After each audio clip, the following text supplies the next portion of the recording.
Kita semua duduk. Cikgu. Jadi hari ni saya nak bagi tugasan secara berkumpulan. Tarikh penghantaran start daripada 2 minggu dari sekarang. Saya tak nak alasan, saya nak kerja yang berkualiti. Sebenarnya 2 minggu tu pendek lah kalau kita guna masa untuk kita berangan lah. Lagi 2 minggu tu lama lagi. Kita main game tu. Game? Weh. Ya. Apa kata kita bincang awal-awal, nanti taklah jadi kelam kabut sangat. Betul, saya setuju dengan benda tu sebab kita bukan tak tahu kan kawan kita macam mana lambat-lambat aja last minute kan. Betul tu. Betul? So kita buat macam tu lah. Hafiz, bahagian awak dah mula buat. Belum lagi.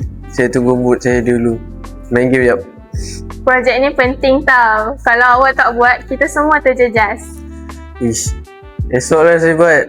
Hari ni saya penat nak berehat. Afif, mood tu bukan macam bas. Dia datang ikut jadual, tapi kita perlu cari mood tu. Okay, betul. Ish.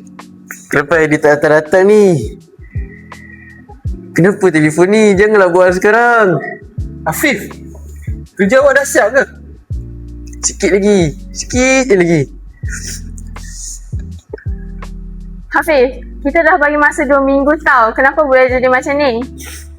Saya ingat sempat. Saya asyik tangguh je kerja. Afif, kalau kita tangguh kerja ni, kerja tu tak pergi mana tau.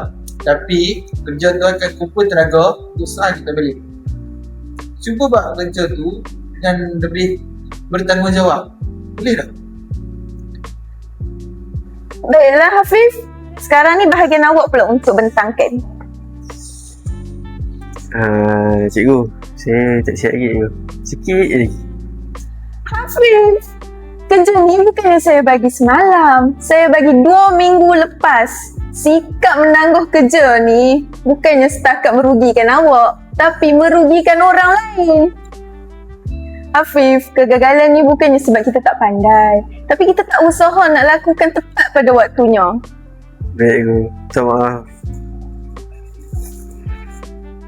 Korang, aku nak minta maaf. Sebab kau semua terjejas. Kami tak marah, kami cuma kecewa. Kita kan satu kumpulan. Tak, gurau tu boleh. Tapi kalau tanggungjawab tu, kita kena cepat laksanakan. Bukannya main-main. Okay. Saya sedar sekarang.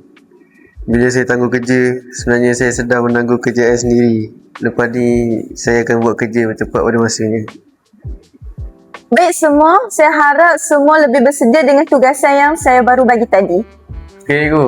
Ya? Kami dah bagikan tugas masing-masing. Wah, bagus. Bagus Hafiz. Macam ada orang dah berubah. Itulah. Sebelum ni kita tangguh, kita relax, main game. Sekarang ni dah jawapan dia. Kalau cikgu kata semua kena bentang, dia dah bagi tugas dah. Kita tak perlu tunggu lah. Bagus kau kita sekarang. Betul. Ingat, masa berlalu tidak akan kembali. Jadi gunakan masa dengan bijak. Jangan tangguh kerja hari ni bawa ke esok. Kerana tugas esok mungkin lebih mencabar.